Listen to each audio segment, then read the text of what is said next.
ekitone ate nadda okwogera ebyesisiwaza abantu. Waliwo omuyimbi bamuyita Gerson Wabuyi gravity simulabanga kunze okujjako ku TV lwaki ayimba ezo ennyimba eziwumula abantu. Kati ovudde mu kukuza ekitone ozze mu kwesisiwaza abantu n'okwesikaza. Era ekiruubirirwa kiki? Kufuna tutundu. Abantu bayinza okukubira enduulu wewemula naye webikoma kubanga ekikula amangu era kifa mangu. Singa Fred Sebata yali atuwemula emyaka 4 egiyise teri muntu ayinza kumwesembereza. Ate n'oyagala kwogera bitusike osobola okubyogera. Abo abategeeza ya siri mukasa ate n'oyo waffe eri bulwa tutera okwekola ebyo ebintu by'oyimba byaki? Ebintu by'okuyimba bingi nnyo. Tulabira abantu bayimba jasi nnyo simulira abakunga balula naye alina byayimba byene bantu bayimba kabaweza naye bafuuka byayimba byonna byagala. Lwaki omuntu omulala alowooza nti byayimba tebajja kubyaka? Kyagala kwewabudde, kyagala kwesembereza abadde mu kisaawe. Omulimu guno ogw'ekitone muzibu nnyo abantu bakimanyi.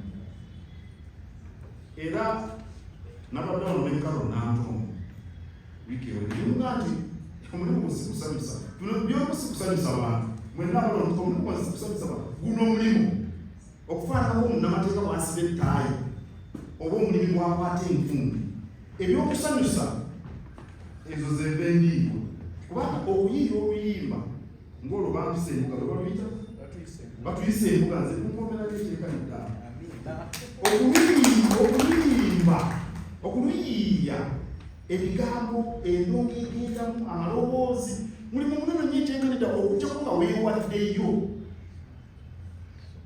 n'okubala nti guno omulimu abantu tegusobola kubanyumira. Naye tumanyi nti mu kusanyusa kubanga ebikyamula abantu ekyo kibeerawo. Nammwe ne bwe muyimba nalaba Matiyalo Imana agenda okumulaba mu Bantu Valley ne mukyala we ne babaleetako ne bagamba babaleezi nali ngenze ekyaggweero babaleeta balina bwe basuulamu n'omanya nti baagala tuzubukusa naye nga toweesisiwadde. Awo nno abayimbi naddala abavubuka mbakubiriza bwe muba mwagala okukuza ekitone n'okukiwangaalirako ebyokuwemula mubijje mu nkola zammwe. Era sitwagala kuwulira ddala ennyimba ezo zaabwemu. Era abagula bitondujju mwe abakola ku BBS ezo ennyimba ze saagala kuziwulira ku BBS nemu abareediyo CBS saagala kuziwulira gwanaaluzanya gweyinza okuneenya kubanga saagala bajjayo waffe gye nava ebuddu bambuze nti biki ebigenda mu maaso. Ye saabasajja kabakola ku BBS mugamba nti naye kiri ebibbo bwe baba baagala okukyusa bakyuse nozana ebitone babirina naye bapapapapa baagala tutumuli amangu ebitone babirina bagende mpola gumiikiriza bajja kutuuka ku buwanguzi nga baba babulidde nawandi mu kitabo kino ettofaali nga nyumya olugendo lw'ettofaali. Kubanga Fred Sebata wakati wetuliko bano yinga nkondo ze kubanga bakuyita embuga yagera nayiwaga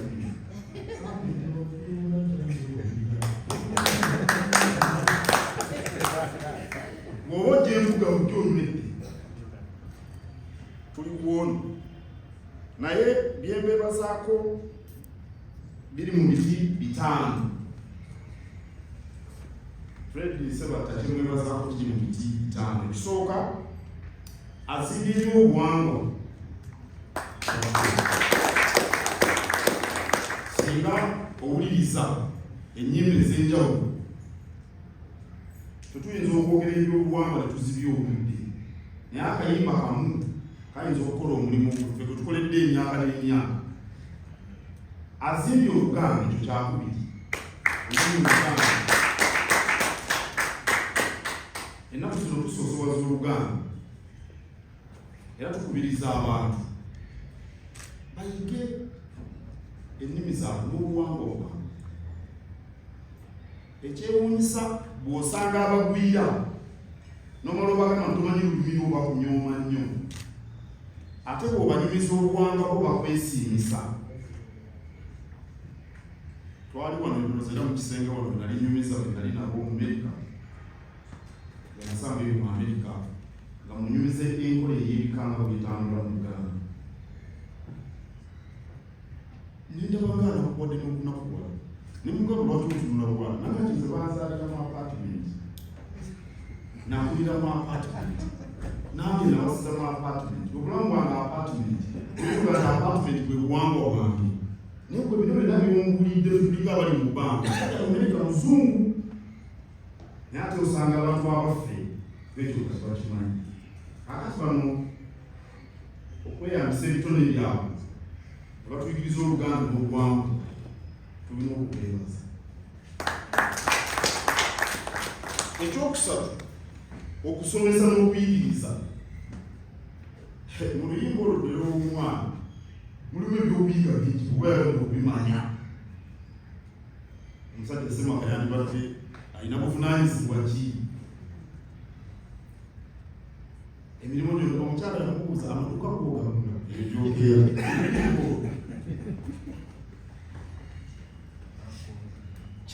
kirowooze amaduuka g'ogabula oba ofiisi ez'okozigula. Okuyigiriza, okusanyusa n'okuwummuza kikulu nnyo okwewummuzaamu. Era nkubiriza n'abantu nalabye bano abadde agira kakalabala abalina ttiimu bagenda bakwata omuntu munaabe yampadde eddoboozi lyange nalingamba mwewummuzeeko. Toyinza kubeera okola bukozi omunaakolisanyukako obeera n'abantu kino tekikulu nnyo mu bulamu. Era omuntu atawummula afa mangu. Kakati mutuwummuza netusanyuka n'oseka n'okola otya aze n'ebirowoozo n'obyerabira. Ekyokutaano, okuzimba eggwanga.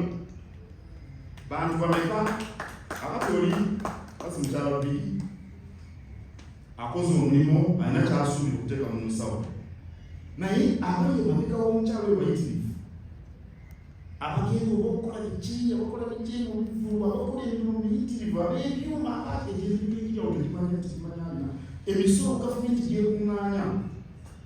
Kale nyinza okugenda n'enjogera ebintu biri naye nokoddeyo 5 mu Fred Sebatta. Okuzimba olulimi lwaffe, okuzimba okutuyigiriza, n'okutusomesa ebintu eby'enjawulo, okutuwummuza ate n'okuzimba eggwanga. Oyinza okuba mu bulamu bw'ensi ebintu ebyo 5 bakubuuza wakolako bibika ku ebyo 5. Kyebuuze.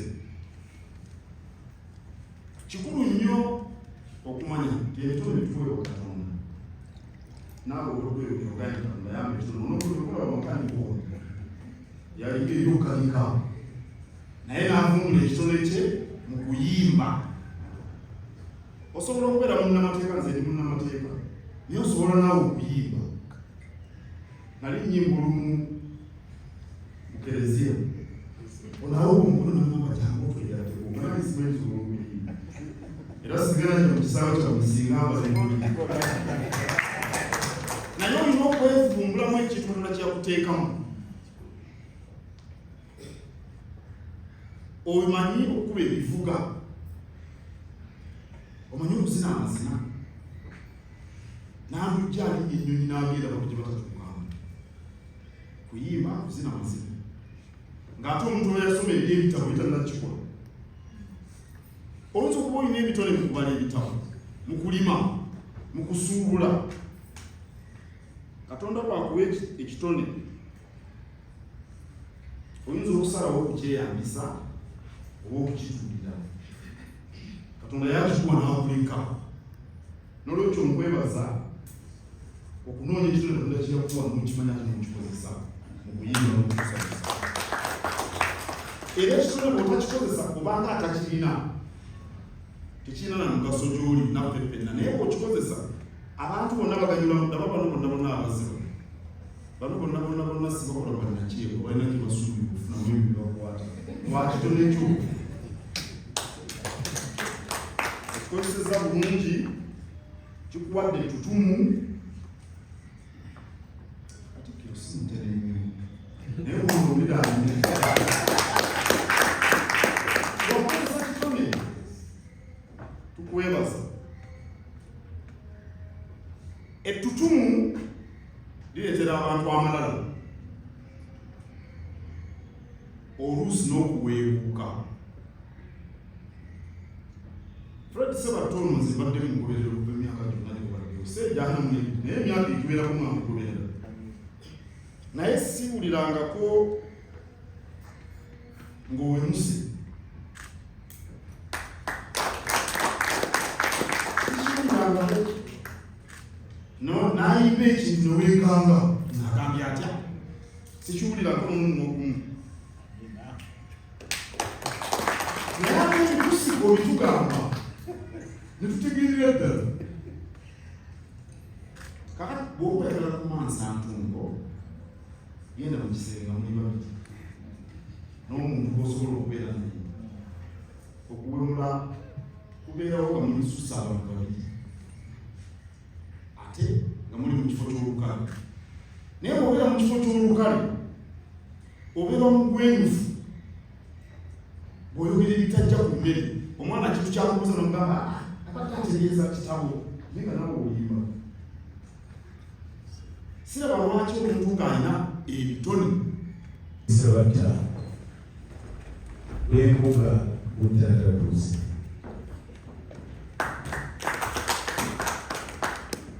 Era nga nzaalibwa ku kyalo Amatendo kye bayita Kitonnya mu ssaza ly'e Ssingo, mayiro 85 n'ekitundu n'okyamangu ddala ku ddyo. Mba mu luggya olwa Mwami Yusufu Ssebatta, ate jjajjange nga ye Enoka Ssekabembe agalemedde magi nanno wenjogerera bagenza okuva ku kitange ne mange. Era nzaalibwa omukyala omubalagavu ennyo Yeresi Nagawa, kati ekitegeeza nti ab'enkima abo bwe bakwata ekitooke. Awo nno bwe mbaawo ssebo nzize ngulwa n'ensi eno, naye nze nga mulwanira olutalo lwange lulwanira mu kitone kye Katonda kyeyampa. Gasimwana ntalo wabula nantereeza amaka ebintu by'endaba ebya bulijjo oluusi ebimu mbyetuuma n'okubyetuuma naye nga saagala kunyiza bwemba ngamba. Kati nno mu 1996 nawangula engule ya Afrika era nenfuuka Star of Africa. Engule eyo ssebo tebagijja ku muntu ng'ekikopo ky'omupiira, asigala nayo era nakati engule yange gyeri n'ebintu byonna ebyeterako nja kubiraga abantu bo ku nga 13 December mu Serena Hotel.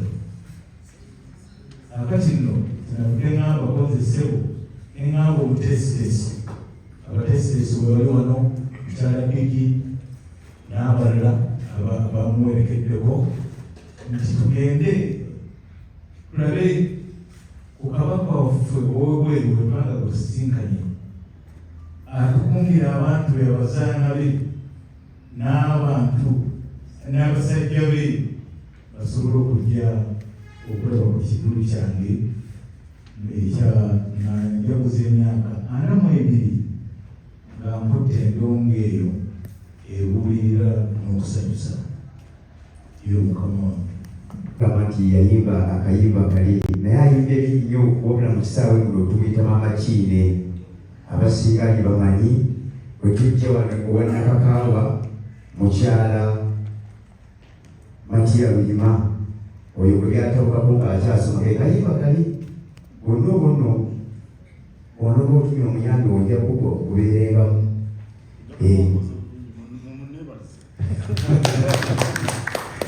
Kubeerengamu abamu tuyise ne bannamawulire bangi n'abalala bejja okwongerako okwabya n'enkulu ssente wasewo naawe weebale kujja Katikkiro n'akulabako. Ebyo nno ssebo tusaba okkirize nga bwe kiba nti omuggo gwagala natema nga tegwagala nalonda oyo yennyini